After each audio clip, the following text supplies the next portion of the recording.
दूध आटवत बसायची गरज नाहीये आणि साखरेचा वापर करायची देखील अजिबात गरज नाहीये। तर घरच्या घरी मसाला तयार करून स्पेशल सुगंधित असं मसाला दूध आपण करणार आहोत। तर रेसिपीला सुरुवात करूया। यासाठी इथे मी 5 ते 6 खजूर घेतलेले आहेत। ते आपल्याला 15 ते 20 मिनिटं कोमट दुधामध्ये भिजत ठेवायचे आहेत। तर खजूर दुधामध्ये भिजतायत तोपर्यंत इथे मी काय केले, काजू आणि बदाम घेतलेले आहेत। आवडीनुसार कमी जास्त करून घेऊ शकता। आता हे देखील आपल्याला कोमट पाण्यामध्ये 15 मिनिटं भिजत ठेवायचे आहेत। तर हे सगळं भिजतंय तोपर्यंत इथे मी काही मसाले घेतलेले आहेत। हे मसाले आपण मिक्सरमध्ये बारीक असे वाटून घ्यायचे आहेत। जितकं जमेल ना तितकं बारीक असं पावडर करून घ्यायचे। आणि ही तयार झालेली सुगंधित दुधाच्या मसाल्याची पावडर जी आहे ना ती आपल्याला चाळून घ्यायची आहे आणि जेवढी गरज आहे तेवढीच वापरायची। बाकीची शिल्लक राहिलेली आपण एअरटाईट कंटेनरमध्ये भरून ठेवू शकतो। आता तोच मिक्सर जार मी घेतलेला आहे आणि इथे आपले खजूर जे आहेत ते बऱ्यापैकी भिजलेले आहेत। ते देखील आपण त्याच मिक्सर जारमध्ये घालून घ्यायचेत आणि गरज पडेल तेवढं पाणी वापरून याची छान अशी पेस्ट करून घ्यायची आहे।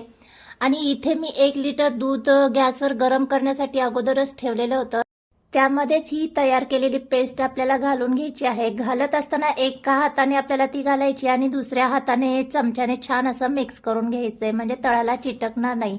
आता इथे आपण जे भिजत ठेवलेले काजू आणि बदाम होते, बदामाची मी साले काढून घेतली आणि त्याच मिक्सर जारमध्ये आपल्याला हे काजू आणि बदाम घालून घ्यायचे आहेत आणि गरजेनुसार दूध घालून याची देखील आपल्याला बारीक अशी पेस्ट करून घ्यायची आहे। तर इथे याच दुधामध्ये आपल्याला ही पेस्ट देखील लगेच घालून घ्यायची आहे।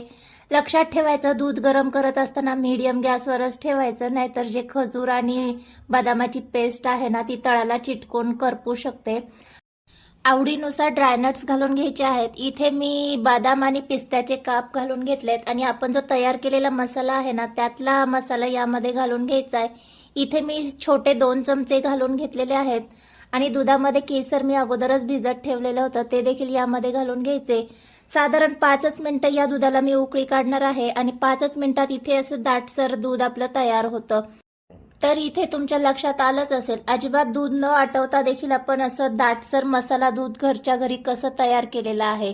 तर डिटेल मसाल्याचा जर व्हिडिओ तुम्हाला पाहायचा असेल ना तर खाली लिंक मी डिस्क्रिप्शनमध्ये देईल, तिथे जाऊन तुम्ही माझा जो मसाल्याचा व्हिडिओ आहे ना तो पाहू शकता आणि याच पद्धतीने तुम्ही सुगंधित असा मसाला तयार करून घरगुती मसाला दूध तयार करू शकता। व्हिडिओ आवडला असेल ना तर व्हिडिओला लाईक करा। चॅनलवर नवीन आला असाल तर चॅनलला मात्र सबस्क्राईब केल्याशिवाय जाऊ नका।